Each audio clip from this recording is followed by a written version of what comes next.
Grab a cup of joe, buckle up, and let's embark on a journey of self-discovery, creativity, and entrepreneurship. Let's get rolling.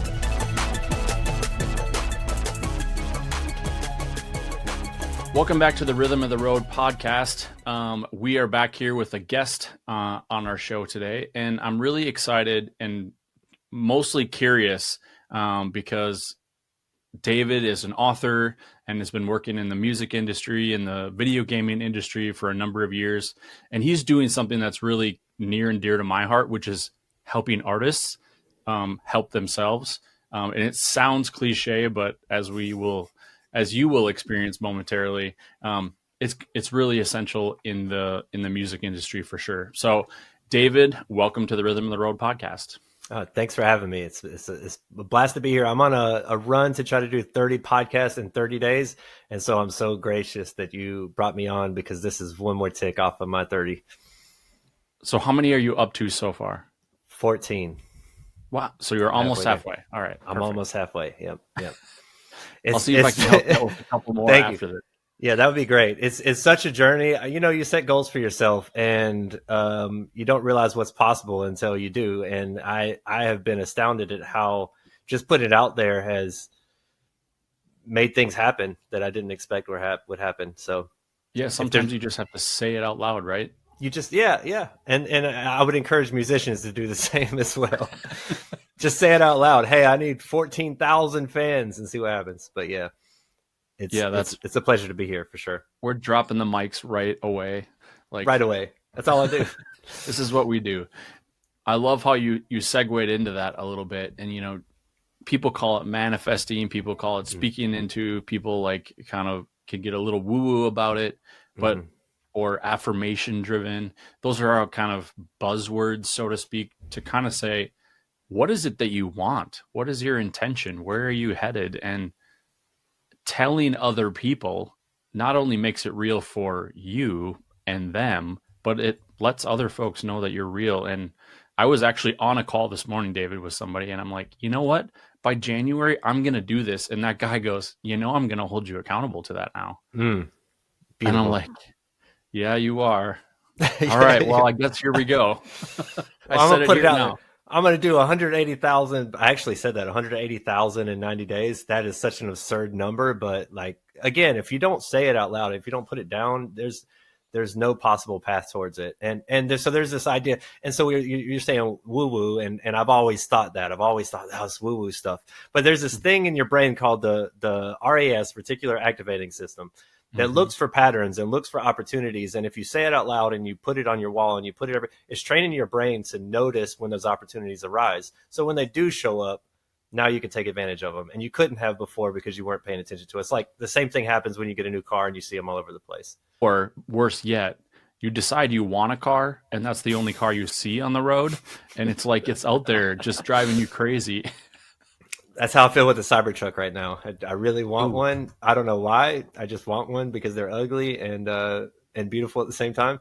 And I just see them in Austin, especially everywhere. Oh, I suppose. I guess they're getting more and more up here. I'm in the middle of Minnesota, so nothing like the weather in Austin for sure. However, you know, we're getting more up here. So, but people have trouble in the winter with those because it gets so cold. Yeah. It's that's why I moved. I was in Chicago 2 months ago, and we just moved to Austin because the weather is just so miserable there. Yeah, I can't. Yeah, I need the warmth. I need 8 months of summer, not 3 months. Yeah, that was a wise choice for sure. Yeah, and the music scene here is just phenomenal. Like I went to 6th Street for the first time the other day, and it was. Every single bar had a live show going on, and most of them were free to get into. You just walk in, and it's like that every single night. And that was a Sunday night when I went. I thought, oh, surely there's not going to be it was packed down there on a Sunday night. Really? Yeah.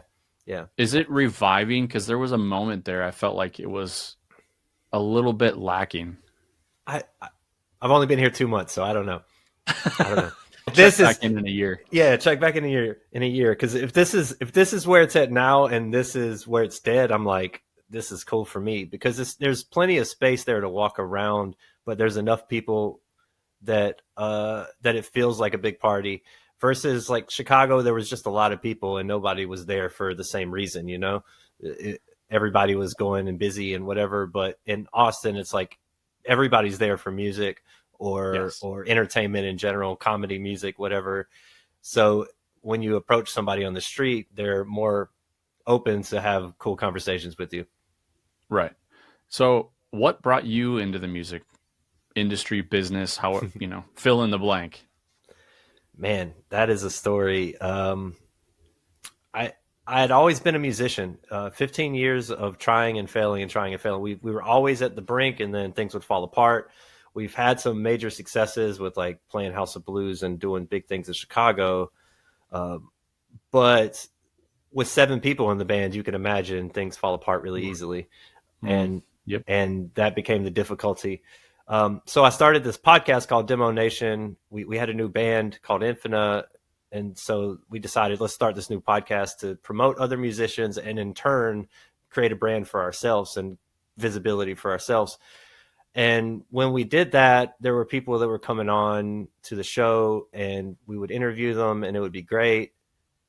And they would tell me afterwards that the thing that I said to them changed their life. And I didn't realize how much of an impact I had towards people at that level. And so it just hit me one day, like I need to do more. I need to do more to help people because they don't know the things that I know and the things that I've learned over the 15 years of failing. And there's value in that. And on top of that, I had a background in psychology and doing video games for so long. Like 90% of sound design is psychology. You're thinking about how to elicit an emotion, how to get people addicted and staying around. And my interest in both of those things, it just felt really aligned to start coaching people on how to take their music business seriously, how to focus on the things that matter and bring value to your audience, and how to really manage your time better, because I think that's the biggest problem. Time and money are the 2 things that musicians are miserable at managing. Tell me more about the time piece. I know about the money piece, but tell me more about the time piece. I'm curious. One big drain on time is that we spend a lot of time trying to go after new fans, but we forget about the fans that we already have. And so instead, if you can just focus on, let's say 50 fans that you have them on a list, make sure to have a list of everybody that's ever spent money on your music, because it's really easy to forget those people and then they disappear and they don't spend money anymore and they're not helping to support you because you forgot them and they feel slighted in a way, or they forgot you because you weren't showing up. So keeping that list of 50 and just loving on them and bringing them as much value as you possibly can, and spending your time trying to bring them as much value as you can, instead of trying to find new people, because they'll go out and find the new people for you. They'll be your it starts with an A. I can't think of the word. Do you know ambassador? Yeah, they'll be your ambassadors. Yeah. It's like they really say you really only need like 100 super fans. Yeah, that are just going to be your champions regardless for the thousands.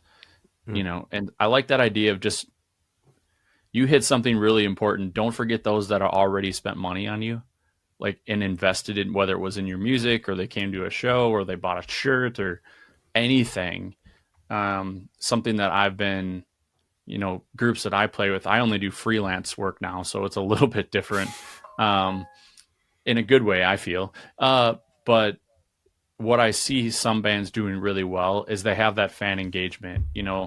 They might have 200 people at a show, but 4 of them I've seen them before. Like, they go spend time with those 4 to honor, like, you came back.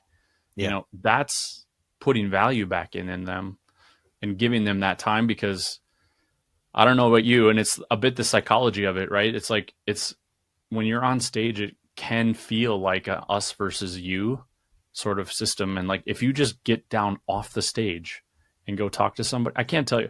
So I'm a drummer, obviously, sitting behind me, but there's nothing greater than if I come off stage and just talk to somebody. They're like, I can't believe you were willing to talk to me. I'm like, you're a human being. Of course I want to talk to you. I mean, it seems so simple, right? But they're just like, oh my gosh, I can't believe you're willing to. Yeah. And so many people aren't. And that's, so my favorite band is Seven Dust. when I was in my 20s, I would go to all of their shows. I probably went to 15 or 20. And the reason I became attached to it, the reason I became aware of them to begin with was because a band from high school was recording with the guitar player's brother. And so I already had that connection of like, I know these guys, and they put me onto them. And so I went to shows and got VIP passes, and I never did that for anybody else. But then I got to know them even more and more as I was going backstage. They knew my name. I was number one on their fan club, on their street teams at the time, which is, if you can do a street team, do a street team. That's amazing. But at some point, they weren't releasing as much music, and I wasn't paying as much attention. Mm-hmm. And so it's probably been 10 years since I went to one of their shows. Not because I still don't love them, but I don't listen to their albums when they come out like I used to. And I attribute that to, there was no system. Because a programmer, I'm a big systems guy. There was no system in place to make sure the connection remained and make sure that the people that have always been there would always be there. And the tough thing that you, as a musician, is you have to do it at scale. When we're talking about 50 people, that's easy. But when you talk about thousands of people, now you're playing the scale game. And so you have to figure out, how do we do it at scale in a way that Taylor Swift is like the best at this, making everybody feel like their family. That's the main reason why she's as big as she is, because everybody feels like they're a part of her story. Yeah. And she's brilliant at it. Like, brilliant. She's playing the unscalable game in the best way you possibly can. Right. And has all the pieces and parts to back it up, which makes a huge difference as well. Yeah. Yeah. So what, you have this book coming out soon. Is that true? No, it's actually, it's out now. Yeah. Perfect. So I will make sure all of your information is put down below, and probably by this podcast coming out, it would have been out anyway, David. But yeah. So talk to me about Feast or Famine, your playbook. Like, what can people expect from the book, and what should people be looking for when they go there? I guess I should start with the foundation of the book, and the heart behind it was, I had a lot of clients that were experiencing major breakthroughs on the branding and the way that I teach, thinking about business in a way that, like, you're trying to align multiple paths at once. There were a lot of breakthroughs in that, and I was trying to figure out, how can I create an asset that could get this out to more people as quickly as possible for as cheap as possible. So, because we talked about this before we went on, but the mindset issue with musicians is that they're afraid to invest in themselves. Everything seems like a scam immediately because there are so many scams. And because of that, it makes it really difficult for somebody like me to want to help, because there's three things you need in a consulting firm. One is a large audience. Two would be the big problem to solve. And three, the willingness for people's willingness to pay to have that problem solved. With musicians, there's a big problem. There's a large audience, but they don't want to pay to get their problem solved.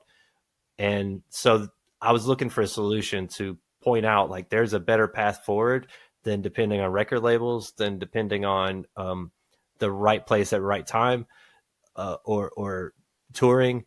And I wanted to show how you could build a music business in a viable, reliable way, like you would a restaurant. And so that was the foundations of the book.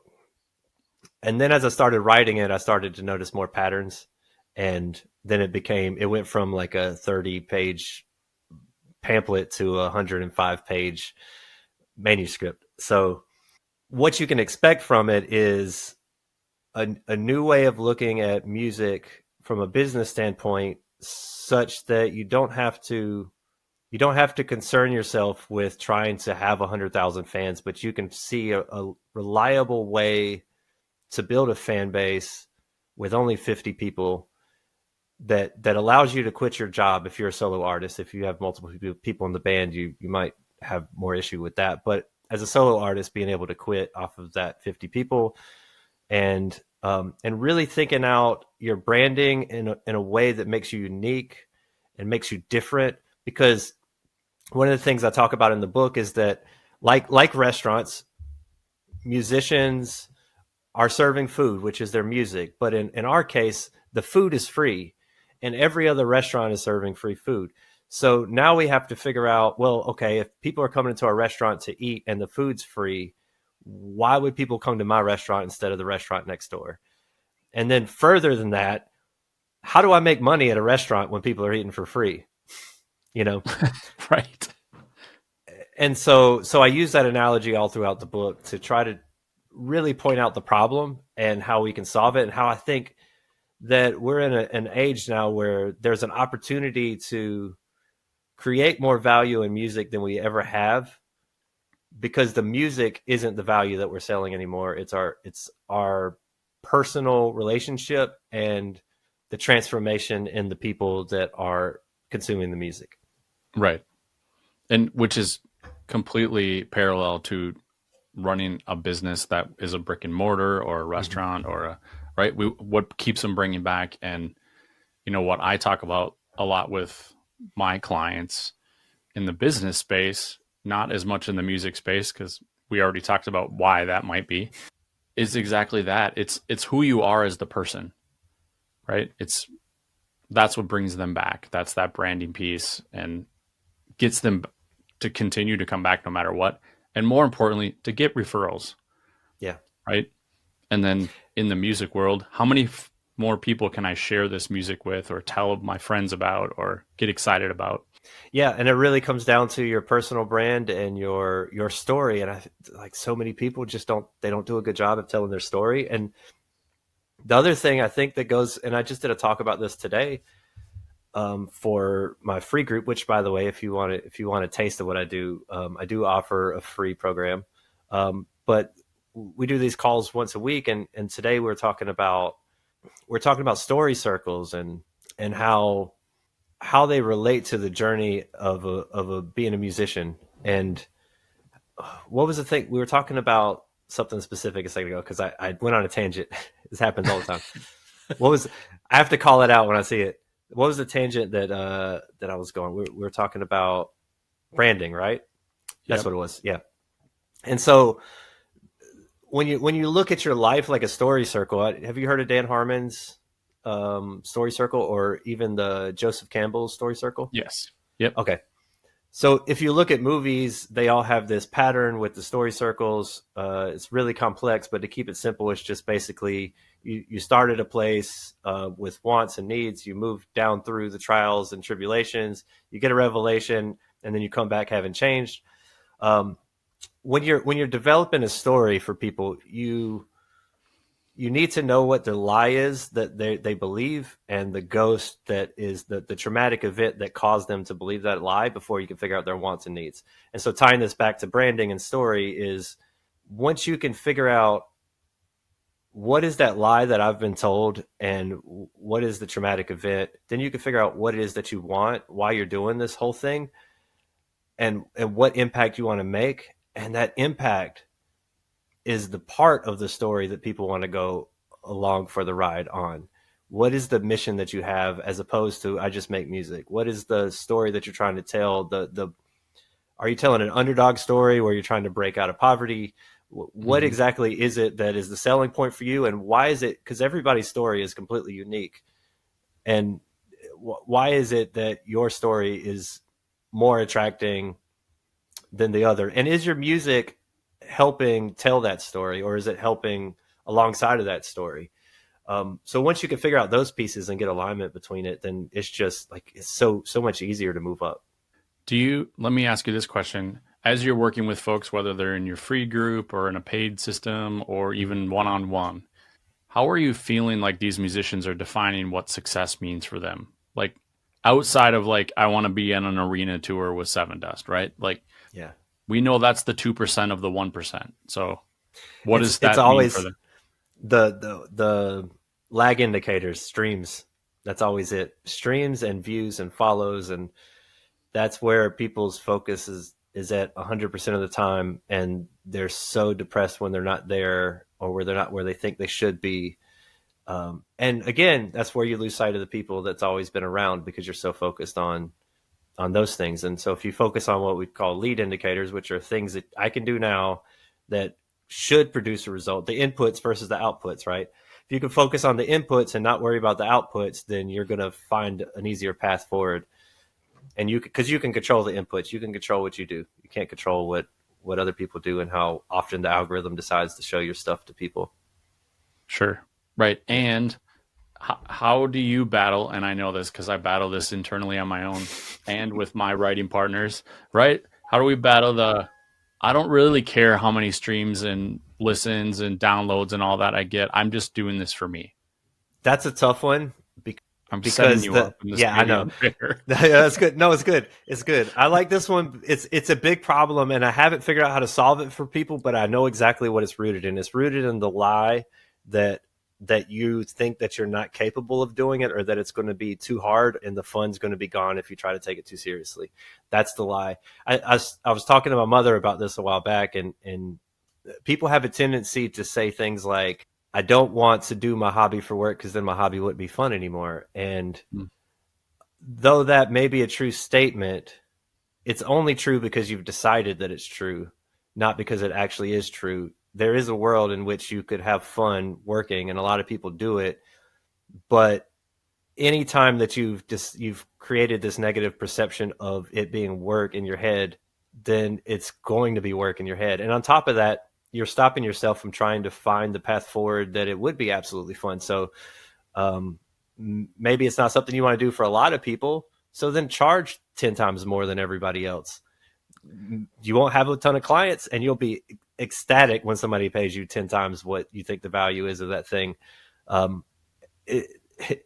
perspective stops you from acting on it. And it happens to musicians as much as it happens to people that work on cars.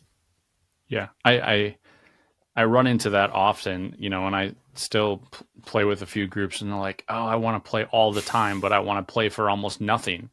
And I'm like, I would rather play just a little bit less and get paid double. Yeah. Yeah.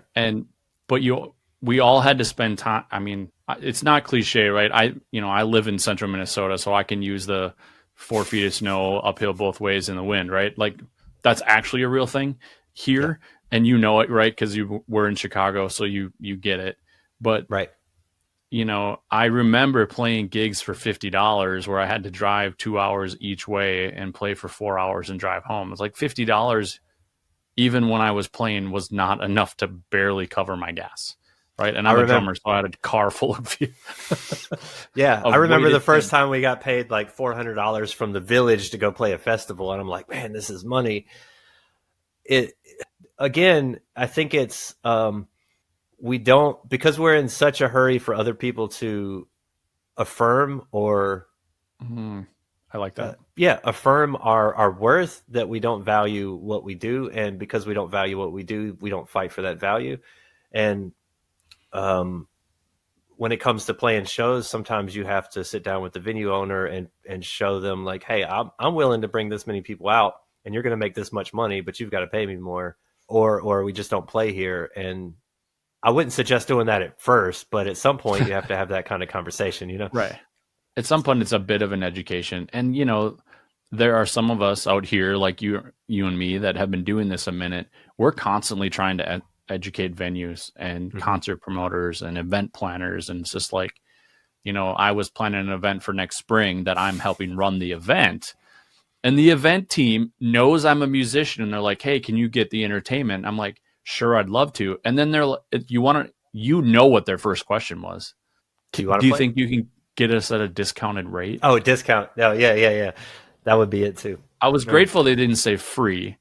Yeah. But I'm like, no, I'm not going to. I said, because that's the worst thing you can do is just devalue them out of the gate. I said, are we charging less for folks because we devalue our event? Well, no. I said, okay, then it's no different. Right. There's a guy I know, I'm going to try not to be specific because there's a guy I know, he plays at a restaurant every week and they pay him $500 a week. And so we were having a conversation and I said, why don't you approach the owner and say, hey, I'm doing research. I'd be willing to pay for this or give you a discount if you would let me look at your point of sale system at the end of the day to find out how many more people stayed and drank because I was here versus your regular days? And I'll never charge you extra, but I'll use that information to go and upsell at another restaurant so I can make more money. Things like when you're dealing with venues, it's business to business. And I think we tend to look at it as a fan band relationship when it's not. It's we're selling our fans to the venue. Yes. As opposed to trying to get the door charge from our fans. That's not what we're really after. Yeah. We're trying to bring more to that venue, which is more valuable to the venue. Very much so. They make so much money on drinks, and I understand they have to pay people that work there and so on and so forth. But if the band wasn't playing that day, their intake of drinks would have probably gone down to like 10% of what they're making, if not less. So yeah, it's tough because they understand that people in the music industry are not that great at running these sorts of numbers, and so they're going to take advantage of it because that's a good business move on their part. And I don't blame them. Right, we just have to be better at educating people and making sure that they're well aware that if they brought 7 people to a show and they paid $5 cover on the way in and also bought drinks, they brought way more value than they think they did to that bar. Yeah. Because on the head, it looks like what, $30-$40, but no, we're talking like they probably made $150-$300 off of that group of 7 people, if not more. Oh, easy. I mean, I don't know what drinks are in Austin, but to go out up here, I mean, it's $10 to $15 for a drink. Ooh. And you know they're having more than one, right? And that's 7 right. people. Mm-hmm. So like the math just gets a little crazy, and they wouldn't be there if it wasn't for, especially if they're identifiable like that, right? When you have those 50 fans that might follow you and you, I love that street team idea. I've not seen that done super well around here in the Midwest. Other than, at the, more bigger national level, but I wonder what you could do to create that community of fans around your brand. Yeah, there's a lot of tools to try to help you do that. Spreadsheets would be the cheapest way to do it. But I think the other problem is that the tools that will help you do that are mainly made for national bands. And so if you wanted to try to reward people for showing up to shows, buying merch, handing out flyers, so on and so forth, those tools cost thousands of dollars for no reason whatsoever. It's just a website that tracks data that, plenty of people can do that. I've thought about designing one, but there's some things involved that are just, it takes time and it's not aligned with what I'm doing right now. But on a local, I don't think I've seen it on a local level either. I've seen it on like a mid-tier level, but on a local level, I think it's easy enough to get a spreadsheet. Everybody knows each other enough that you can just reward people for showing up, and that's enough. Patreon is a good tool to use to manage that sort of street team stuff. But is there a way to do that, like handing out flyers and stuff? I think you probably could have people take pictures, because I used to take pictures. Like I would hang up a poster and take a picture of it and then post it on the website, and I would get points after they reviewed it. Obviously, that's my dilemma, is like if you did something like that somebody would have to be there to review it and make sure. But now with AI, I'm going to write that down. Maybe you want to go in on the deal with me? It's your idea. Yeah, I'll go in on it with you. I think something like that needs to be available for a low level artist for sure. Yeah, it would be super helpful. Have you heard of the Vinyl Group? No. So it's a music tech company out of Australia. And I had the CEO on my podcast about a month or 2 ago, and it's all about fan engagement and helping with fans. And it's an international company.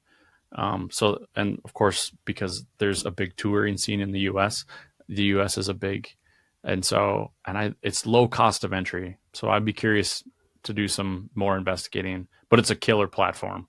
I mean, it's a publicly traded music tech company in Australia. I love everything out of Australia. There's so many good, like all my best friends are in Australia. The Vinyl Group, I'm looking it up. So I have it on my Chrome whenever it's time. Yeah. I think, like I said, my mission is to be a music reliable viable or being a musician reliable, viable, and respectable, the music industry in general, there's two problems. One is when you say you're a musician, people sometimes laugh at you like, well, why don't you get a real job? It shouldn't be that way. You don't get that if you're opening a restaurant, and that's far more risky than being a musician. Correct. The second thing is the industry itself is not respectable. There's so many scammers and so many misleaders because everybody's trying to make short form content all the time to boost themselves up and have people believe that they're the authority on the matter, but they're saying some things that out of context are the wrong things to say, and it hurts people. And I see people hurting from it all the time. And then on top of that, the people that do make money, and this isn't a slight, like I love, like Andrew Southworth is an amazing guy running ads. And then you have the whole group from with My 4 Cents podcast. A lot of the problem is people are selling tactics and not strategies. And I bought a lot of tactics. A lot of 2016 Spotify playlist challenge with Joey Sturgis was amazing, but the tactics, they die the second that people jump on it and do it. This is where we're at. This is where we're at with ads right now. Is ads are great and they work right now, but they keep getting more expensive because more people are doing it. And at some point, it's going to return null for everybody, except for the people at the highest echelons. So the better route is to take the Seth Godin route and focus on strategy first, and just really dial in strategy. And that's where I'm at. And I'm just like dying to cut through the industry and poke my head out and say, hey, there's another way. Please listen, because so many people are hurting from buying tactics and the tactics not working, because tactics do work. They just don't work the same way for everybody, because everybody's a different person with a different mind with different situations, and running $6,000 worth of ads may not be for you if you're not great at making ad videos or whatever. So I think we really need to focus on strategy that's viable and reliable, as opposed to tactics that kind of work for most people and really work for people that it does work for. Right. Well, and part of those tactic pieces are, like a mastermind group, or buying a course, or reading a dozen books, except for your book. They definitely need to read that book. Yeah, absolutely. Read but regardless, like, you have to do something with it, and you have, what I really hear you saying, David, is you have to do what is right for you within that piece, right? Not just do it. Even they might take your tactics in your book, but they have to apply it in their way. Right. Which is, I can only assume when they work with you one-on-one or work with you in your group, is what you're telling them, because that's the best way to build your brand. But the second, you're going to continue to gain more and more loyal fans by doing that. I got introduced this spring are you into trop rock music at all? I haven't even heard of that genre. Oh my gosh. You give me so much trop rock. So tropical rock, is that what? Basically, that's what it is. So, like, if you mixed Jack Johnson with Kenny Chesney, ooh, yes, okay, I can Jimmy see Buffett, these are the parrot heads. These are the Jimmy Buffett crazies, right? But they also, you have the other pieces. So I got introduced to this because my friends, they have an internet radio show on Radio Trop Rock, and so of course, because I support independent artists and singer-songwriters, which is what this channel does. And I'm like, I'm going to support this. And it's my friend, so I'm going to support his show. This community, David, is ridiculous. I'm going to Gulf Shores in a couple of weeks for like a 4-day music festival. And it's like 4 days on the beach. It's like South by Southwest for trop rock music, but just on the beach. Yeah. Like, I don't know that it's at that scale, but that's what it feels like. It's just constant music all day. And these people are good people with expendable income. Yeah. I'd like to just have a good time. I'm writing at Trop Rock coaching sessions. Trop Rock Music Association costs $15 a year to be part of. There's my plug. I don't know. I just signed up. Because I support like with my media company, it's my way to give back to the music industry. Yeah. Is to support independent artists. And I can tell you these artists are crazy. Like the community they have is incredible. It's just, they're just good people. And it reminds me a lot because I've played country music for the last 15 years. I've paid my mortgage. Like I've been out on the road. I've been all across the country. Like, right. And I can tell you after 15 years of doing that, you want to know what I still hear every Christmas? What's that? You still doing that music thing? Like, when are you going to get a real job? Yeah, this is what I mean. We've got to fix it. I'm like, it's going to happen. Yes, I am. Yes, I am. Yeah. Yes, I am. Yeah. I mean, even doing what I do now, because it's related to the music industry. If I said, "Oh, I coach people on stocks," oh man, people would be like, "Oh, you're really doing it." Oh, I coach musicians. Oh, okay. What my grandma would say. Oh, do you do anything else for income? Do you have? Are your reels making you money? What are you doing? Are you running ads don't against get that? That's yeah. I mean, even my mentor says that I should look for a higher paying client avatar. But again, my mission statement is what my mission statement is, and that's the cool thing about having a purpose and a mission statement like that, is that it stops you from making decisions that go against what your aim is. And I really think there's a need for somebody to step in and help people with their mindset first, because that's all I do in my free program. It's literally just mindset. Every Monday, 10 o'clock in the morning, we're going to talk about mindset and how you can use that to get to where you need to go, because that's the barrier for most people. That's why they don't want to invest in themselves, because the word confidence literally means to confide or to believe, to trust in yourself. So you don't have confidence if you can't trust yourself, and you can't trust yourself because you've failed at so many things. You've lied to yourself about so many things, and we've got to fix that problem first before we can do anything else, because you don't trust yourself to make the decision to invest, because you think, oh man, I might get caught up in this scam again. Well, you wouldn't get caught up in scams if you vetted and researched and trusted yourself to evaluate those sorts of things. Mm-hmm. And so many people invest in the scams and get hurt, and then they don't want to spend the money where it's going to actually help them. And so that's the first thing that I do. And the second thing is structure, strategy, building up from there, reducing the amount of time you're spending on things that don't matter and focusing on the things that you do, which I have as a $97 course. So, that's my freebie, my cheap one there.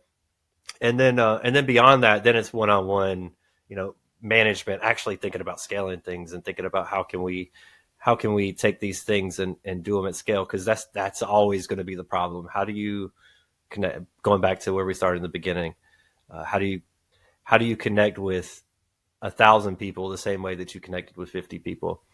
And right. And it's a weird ball game. I don't even know how we got on this topic, but that's where I'm leaving it. Perfect. I love it, and that's why we love all the conversations we have here on the Rhythm of the Road podcast, because we don't know where they're going to go. And it's the perfect imagery of, you don't know where your journey is going to go. Mm. And if you have someone in your corner, like a coach or a mentor or a group that can just at least be accountability, I suggest, like, if you need something to just help you with your mindset and you just need an accountability to show up for yourself every Monday at 10 o'clock and talk with folks who are legitimately going through the exact same thing you are, like, that is a huge first step that legitimately 85% of people won't even do. Yeah. Actually, right? So, you want to know real numbers? Yeah, actually. Here's real numbers. Probably I messaged 277 people. I got 43 responses. 21 people said, yes, I'll come into your free program. And initially, this is the initial numbers. And then initially, I think 7 people showed up to that first call.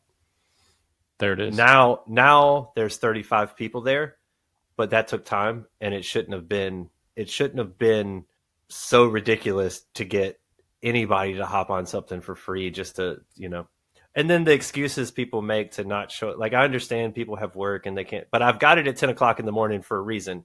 You come and you listen while you're at work or whatever, and it sets the tone for your week and gets you motivated. And it gives you that little bit of like, man, I really wish I was done with my job so that I could attend these and talk every week instead of just listening.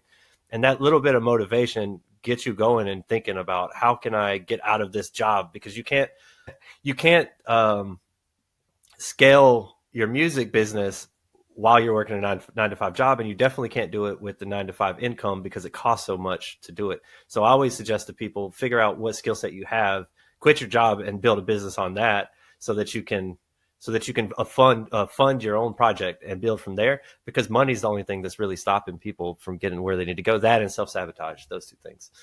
Yes, I agree. So if there was one thing you could leave folks with today, I know we talked about there's 1,000 mic drops in the last 40 minutes. So please rewind and listen to most of them a couple of times. And don't worry, I don't get royalties for more streams. So here we are. I'm just calling it out right here. But what's one thing that you could leave folks with today, David? I think I just said it. I'll put it in another way, though. Myron Golden says, be, do, have. Become the person that can do the things so that you can have the things. And I think we're all trying to do things so we can have the things, or we want to have the things but don't want to do the things. If you could just become the person first, everything else will follow. There it is. There's the drop. Thank you, David. I will make sure that everyone knows how to get a hold of you. They can get access to you. We'll make sure we have some links to your free pieces, your book, and your courses or one-on-one experiences, so that depending on where people are coming at this episode that they have access and get the help and support that they need. And thank you so much for some time today. When I'm down in Austin, I'm definitely going to see if we can hook up and hang out anytime. A bit, because it sounds like a blast. It would be. It's so much to do here. And I don't know if y'all heard, but we just dropped a business idea. So who knows, in a year we could have a partnership that y'all are just coming back to this one for. So thank you. Or they executed on it first and then we get screwed, and whatever. If somebody makes it, cool. I'm happy with that. Yeah. Well, we were the idea, right? We're in the music, right? So 1 word, 1/3. So we should at least get 1/3 of whatever they're going to make off this deal. So thank you so much. If you've made it all the way to the end of this episode, thank you for being here. Thank you for listening to Dave and I to ramble on about music, and more importantly, how to just make you a better human being. Because all of the things that we talked about today, though in a music lens, will help you regardless of whatever business you're going into, or if you just want to be better at your 9 to 5 job, because some people don't want to start businesses, and that's okay. So don't have to feel bad about that. But could you show up better in your 9 to 5 job? And maybe you are running that company rather than just being a worker bee. Could I say one thing on that one? You got it. Yeah. I would say, if you want to stick with your 9 to 5 job, think of it like you got hired by a client to pay you $50,000 a year, and treat that person like they're a $50,000 client. That's the perfect way to think about it. Yeah. Wonderful. Absolutely. Thank you, David. Thank you all for listening. Thank you for watching. Make sure you leave a review, hit the like button, hit the bell button on the side of the screen here so that you get notified every time, and I'll see you all down the road. Thanks for cruising with me on this episode of Rhythm of the Road. Remember, the journey itself is the destination. Until next time, keep the rhythm flowing, and we'll see you down the road.